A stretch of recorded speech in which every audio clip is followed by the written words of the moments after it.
Atbalsta Rinogels Plus. Piedāvā O-karte. Sakarā ar šo ziņu es gribētu ātri aicināt studijā Kašeru!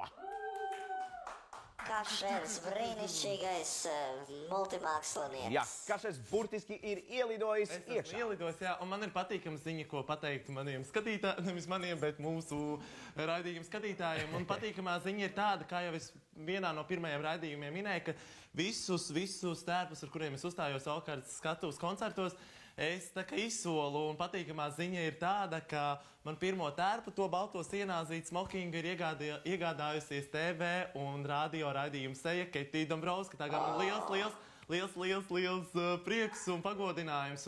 Un sākotnējā tērpa izsoles cena bija 5 lati. Bet tas, ko es vēlējos pateikt, tā kā šis ir otrā koncerta tērps, te var kur te pievelkt zūmiņu un tādā. Šo tērpu es nevēlos izsolīt, bet es šo tērpu vēlos uzdāvināt. Un šo tērpu es vēlos uzdāvināt Latvijas Republikas Saeimai. Un tā kā tajā stāstā par pelnušķītu un kristālu kurpi, tā kā tagad visi deputāti, politiķi un Saeimā strādājošie cilvēki ieklausās, protams, ar Hāra atļauju es aicinu visus šeit un piemērīt šo tērpu. Un tam, kuram derēs, tas arī šo tērpu iegūst un iegūst arī speciālu fotosesiju Kašelevas radošās komandas apgādībā. Tā kā visi politiķi sarosās, šis tērps ir viens no tādiem... Jā, bet kas ir kā klausies? Mēs zinām, ka politiķi jau nav tik tādi slaidi, vai ne? Kas zina, varbūt kāda apkopēja tur tomēr... Zinu, ka sprūči ir, sprūči varētu iet klāt, jā. Bet klausies, kādu, izmēru uztaisīs uz viņu, piemēram, atnāk lielāka izmēra viņas, piemēram, kalvītes. Nē, tā tas nenotiks. Tas, kurš ietilps šajā tērpā, tas viņu dabūs. Tāpēc tas ir tāds izaicinājums. Varbūt viņiem ir jānotievē, vai varbūt kāds krasiņš aerobika. Brilles, tomēr ne. Kāpēc bez stikliem atkal? Jā, par brillēm, kā jau es arī iepriekš kādā vienā no raidījumiem teicu, katram labam mākslas darbam ir nepieciešams rāmis, un tāpēc brilles mani padara pilnvērtīga. Un tas, ko es gribēju pateikt par brillēm, ir tas, ka es otrajā koncertā redzēju atbalstītājus ar brillēm bez stikliņiem. Tā kā turpiniet būt pilnvērtīgi. Kašer, man ir jautājums. Klausies, pa cik tad tā keča nopirka to sienāzīti? Patiesībā tā kā mums te ir ierobežots internetā kaut kāds piekļuvas sakari un telefonu sakari, tad es zinu, ka pēdējā cena, ko es zinu, bija 35 lati. No 5 līdz 35 latiem. Bet es patiesībā vēl īsti nezinu un gaidu ziņas, bet cik tad viņi iegādājās. Tā kā tas tāds pozitīvs tāds. Labi, Kašer, līdā prom! Kašers ir aizlidojis, bet Rikardions bija vienu brīdi aizlidojis uz Liepāju, atkal atlidojis uz Rīgu un dabūjis jaunu dūdiņu un izbauda popularitāti. LNT pirmās sezonas O-kartes skatos dalībnieks Rikardions pametis novārtā savu kartupeļu biznesiņu, jo naudu pelna kā mūziķis. Arī privātajā dzīvē notikušas pārmaiņas. Rikardions Liepājā iepazinies ar simpātisku blondīni, bet, diemžēl, viņas vārdu viņš vēl neatklāja. Protams, šajos koncertos iespējams arī nopelnīt, tāpēc ierodoties uz šovu O-kartes skatos otrās sezonas pirmo koncertu Rikardionam, bijušie šova kolēģi pat vaicāja, vai viņš atbraucis ar jaunu Ferrari autiņu. Nē, tik ļoti pārticis vēl neesmu, bet darīt ir ko. Ir gan koncerti, ir ballītes, kurās spēlēju eju uz priekšu.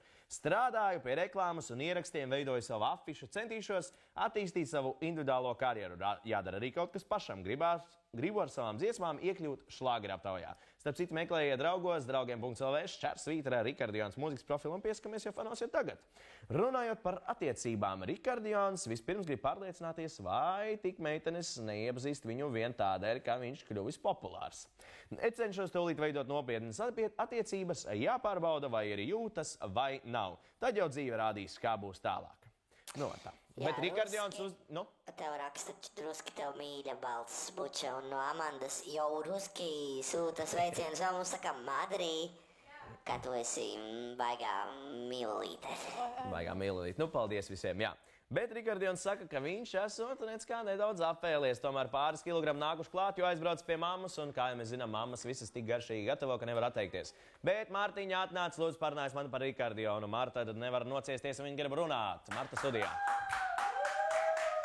Mārtiņ, kā tev? Pasties, kur Rikardionam tā jaunā dūda, zini, es viņu neredzēju tuvumā, bet bildē kā, pasties. Es kārtībā. Vipi šito vēstu, vipi. Nē, es ļoti priecājos par Rikčiņu, jo mēs visi zinām, cik viņam grūti gājas attiecībās ir pa kalniem un palējām. Un Pudžetiņš teica, ka meitene esot tiešām sakarīga, nu nav labumu meklētāji. Un laikam tas tagad ir galvenais, jo man liekas visiem pašlaik, kur iznākuši no šova, ir šādas problēmas, kad īsti nevar zināt, kāpēc satiekās vai nu slavas dēļ vai kā cita. Jā, tā ir patiešām tāda liela un pamatīga problēma, ko arī man nākās ar tādu Bet saskatīt. Ričiņš jau bija, jau kādu laiku ir kopā ar šitā baby, tā kā... Tā jau varētu būt, ka nopietni, un tā jau mēs kādā nākošajā VPLV rakstā varēsim lasīt visu par šīs meitenes privāto un varbūt netik privāto dzīvi, ne? Sveiciens Ričiņam. Sveiciens Ričim un jā, arī no manis. Paldies, Martai. Mēs šodien baigi atskrienam uz priekšu, jo ziņas ir patiešām daudz. Un lūk, mūsu slavenā šobiznesa haizīvs Guntars Račs izskaidļojis popmūzikas hita formulu. Nu, man jau, protams, arī interesēs, ceru, ka Pujāts arī viņš klausās šito. Dzejnieks, mūziķis, mikrofona ierakstu vadītājs Guntars Račs radījis neskaitāmus latviešu popmūzikas hitus. Tas ir nenoliedzami. Taču nekad arī nav slēpis, ka panākuma pamatā ir rūpīgi izskaidļotas formulas. Arī intervijā žurnālam Santa dzejnieks atklāja pasaules popmūzikas hitu formulu. Tas ir organiski. Pantiņš, piedziedājums, mūzikāla pārēja, piedziedājums. Esmu lasījis grāmatas par dziesmu rakstīšanu. Tas stāsta Račs. Potenciālā radiohita ievads līdz galvenajai frāzē nedrīkst būt garāks par 30 sekundēm, jo tad cilvēku uztvere atslābst.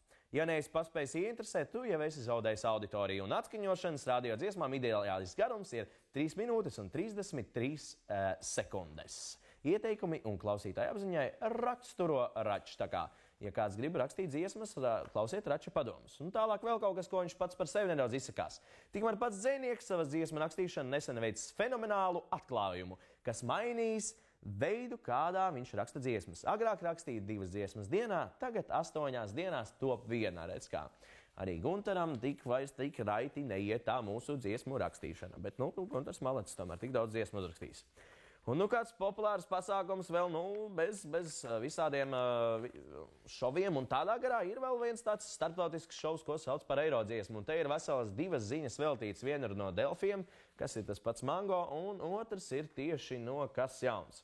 Sāksim ar Delfu ziņu, mums laiks gan nav vairs daudz, bet es domāju, ka mēs paspēsim. Pauls Eirodziesmā valda provinciālā pelēcība. Tā, lūk, uzskata mūsu maestro. Un viņš uzskata, ka neviens īsti pusfinālā nav bijis tik foršs, lai viņam iekristu atmiņā. Bet viņš gan īsti nenosoda tos mūsu mākslinieks, jo mums redz pietrūkstot reklāmas naudas. Redz, kā Azerbaidžānā iedevuši tikai 1 miljonu vien priekš reklāmas, bet mums pat nevarot iedot 200 latus priekš šoba. Bet tā vispār Pauls ir apmierināts, jo dziedātāji nepie kā nesot vainīgi, balss esot labas un gan jau, ka viss būšot kārtībā. Tikmēr bookmakeri uzvaru Eirovīzijas atlasē prognozē grupai Mad Show Boys. Labākās izredzes pārstāvēt Latviju Eirovīzijā ir grupai Mad Show Boys ar dziesmu Music Thief. Prognozē BetSafe bookmakeri. Kompānijas vadītājs Latvijā Jānis Strēgers aģentūrai BNS pavēstīja, ka Mad Show Boys izredzes ir novērtētas ar likmes izmaksas koeficientu 1,50, jeb vairāk nekā 65% varbūtību. Otra galvenā favorīta uz uzvaru Eirodziesmas nacionālajā atlasē ir grupa Per ar dziesmu Disco, Disco, Disco, Disco Superfly ar koeficientu 3,0. Paulas Dukeļs Celebration un Anne-Marie Beautiful Song izredzes ir novērtētas attiecīgi ar koeficientiem 3,55 un 6,00. Iepriekšējo gadu likumsakarības liecina, ka pusfināla uzvarētājs bieži plūc laurus arī arī finālā. Šogad pat par spīti nepārliecinājumu solista sniegumam Mad Show Boys saņēma augstāko žūrijas novērtējumu pusfinālā. Taču arī Per un Paulai Dukurei ir ļoti lielas izredzes uzvarēt. Bet kas uzvarēs, kas neuzvarēs, to mēs redzēsim tikai 18. februārī. Un, kā mēs jau daži varbūt atceramies vai arī neatceramies, Eirodziesmā piedalos arī es un Antra Stafecka. Mēs gan esam kā bekvokālisti tikai katrs savam projektiņam. Ies ir Trijānas parkām un es esmu Robertam Petersonam. Tā kā Eirodziesmā sveiciens Ventspilī, sveiciens trijāniešiem un sveiciens visiem. Arī izstāstīsim mums minūtītes, mums te vēl ir ieplānots tradicionāli beigta mūsu ziņas. Jā. Vai man ir 2 minūtes laika vēl? Jā, droši. Es vēlējos palūgt studijā Antru Stafecku un visus pārējos okartas skatuves šova dalībniekus. Masa un mīļš veltījums Robītim. Robīti, čau! Zvaigznīte, zvaigznīte, zvaigznīte debesīs, nekrīti, nekrīti. Paliec jau debesīs, o, zvaigznīte, zvaigznīte, zvaigznīte debesīs. Nekrīti, nekrīti, paliec jau debesīs. Ar labu nakti, Robītim. Saldus sapnīšus. Ar labu nakti Robītim, bet cienījamie izklaides kanāla 2 skatītāji, mēs jums nesakam ar labu nakti. Tagad neliela informatīva pauzīte, un tad jau mēs atgriezīsimies, lai pieslēgtos vakara karstajām sarunām par un ap okartes skatu. Atbalsta Rīnogās Plus.